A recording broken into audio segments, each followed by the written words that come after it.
Alright, hey ladies and gentlemen, welcome to the Franky Slawson Show. My fourth guest here in this fifth season of the Franky Slawson Show on YouTube is none other than the guy who does photography out in Grafton, North Dakota. His name is Rock, and I believe, what's the last name? TWETEN? TWETEN? Yeah. Okay, because I was saying TWETEN, and then I was saying TWETEN, and then, I think I was chopping it up almost like... But welcome to the show anyway. I appreciate you finally finding the time to be able to do a broadcast with me anyway.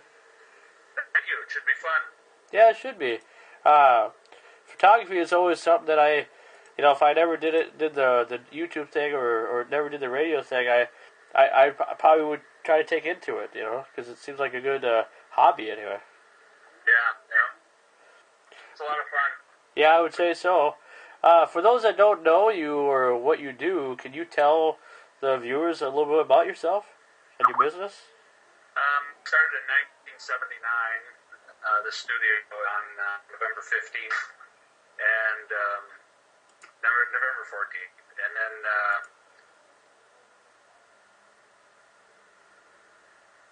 I went to school in Bemidji for a couple of years to learn lighting and posing and things like that, and then went to school for a couple of years, and then after that, I said I should probably go into business, and I wanted to eventually live in Minneapolis and working around there, but that didn't work out, so I opened a studio in Grafton, and that was almost 34 years ago, and another two months it'll be 34 years.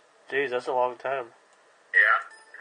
I mean, that's a long time to do the same job, long period of time anyway. Yeah. But you always had a big love for it, pretty much. Yeah, I was always intrigued by people's faces. Yeah. And everybody's face is different, obviously, but I don't know, I was just kind of intrigued by the way people looked, and so then I thought, well, I should go to school because I was doing landscape photography and scenic and stuff, and I started photographing people, and I was spending a lot of money, and I thought, well, I better learn how to do this the right way, or else put it and do something else, so I went to school for it. Okay. Well, that's cool. What school did you go to? Bemidji State University. Okay. And they offered a pretty good class over there for you? Yeah, I tried other places to get into schools, and I had waiting lists of 2-3 years to get into them, and so I tried there, and my photography professor over there, Bob Smith, he became a good friend of mine, and we still work together. I helped him take college pictures over Bemidji or whatever if he needs help with something, and he'll come and help me do any graduation photos. So it works out pretty good. Oh, that's cool.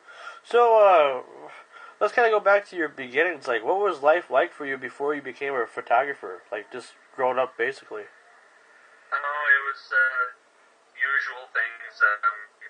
Used to just live in Grafton, and I was before that I was driving potato truck and beet truck and gravel and wheat and that kind of thing for a farmer, and didn't really know what I wanted to do for a while, and I found a career a couple of years after I graduated from high school. So I thought, well, I better go to school and learn how to do it. So that's that happened.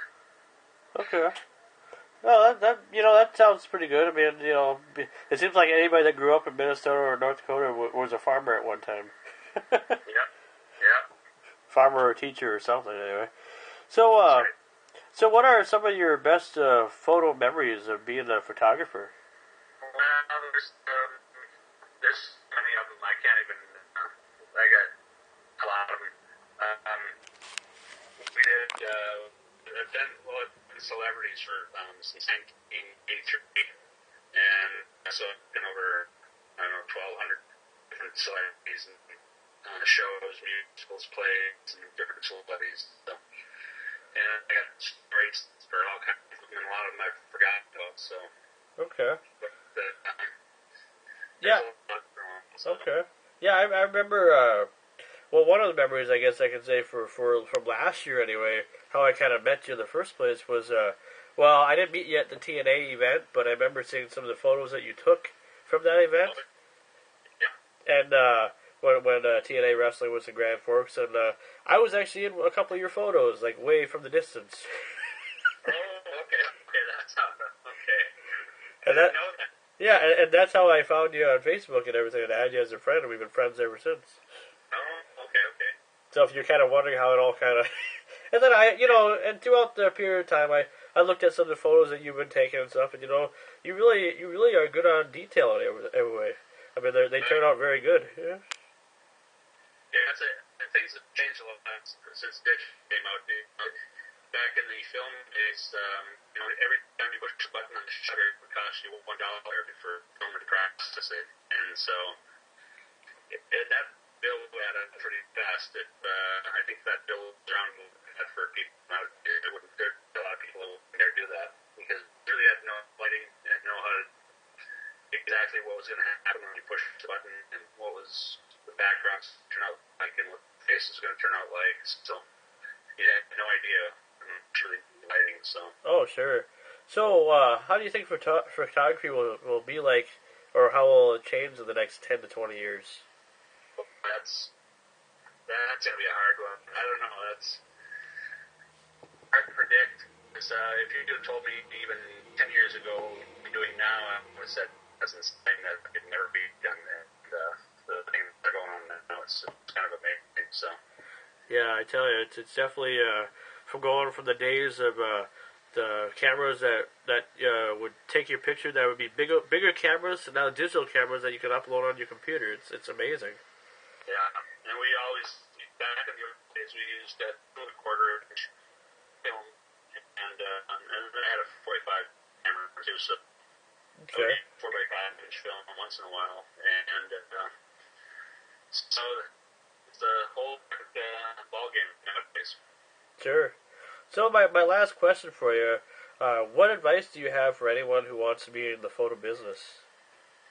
You have to start the lighting and you be posting so that if somebody has a certain facial feature that they don't really like, say one side of their face they don't like, you have to kind of hide that in a shadow and different things like that. And some people don't like certain things, so you got to learn how to pose them so those don't show, and you have to change the lighting and put it into a shadow. And I used to go into the library when I was going to school and other places, and I would study art books by Raphael and Michelangelo and all the classic pictures from years ago. I look at the lighting that they did on their faces and see where the shadows were falling and where the highlights were and so on, and study composition that way. And that helps a lot.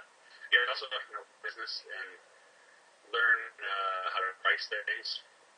That's the biggest thing. People are so pricing their work nowadays. It's kind of scary. Yeah, I would say. So, yeah. Okay. Has the economy helped or hurt your business at all? Well, right now we're really busy, and so it's we're having a hard time keeping it right now. Okay. So that's good thing to have. So. Well, that's good, and I suppose you don't know what each day is going to bring. So I mean, you just hope for a little success if you can get some. Yeah. And obviously, you've been doing this since 1979, so you've been pretty successful. Yeah, we do a UND graduation photos and things like that, and school photos, and the celebrities at Chester Fritz and the Alaris Center and Casino and those things also. Pretty much everything around the area, pretty much. Yeah.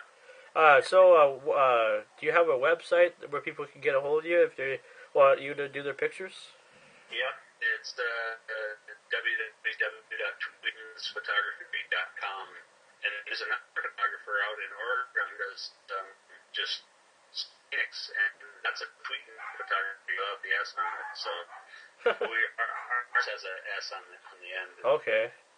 So it might get confusing for some of those people if they want to know which is which. Yeah, He gets calls once in a while, and I think me, and he referred back to me. So Okay. All right. Well, ladies and gentlemen, this was TWETEN, TWETEN, right? Anyway, this is TWETEN, and I want to say thank you for letting me do this quick little interview with you. I know you're busy guys, so I'll let you get back to your work. And thanks again for being part of the show. okay, thanks. All right. Bye.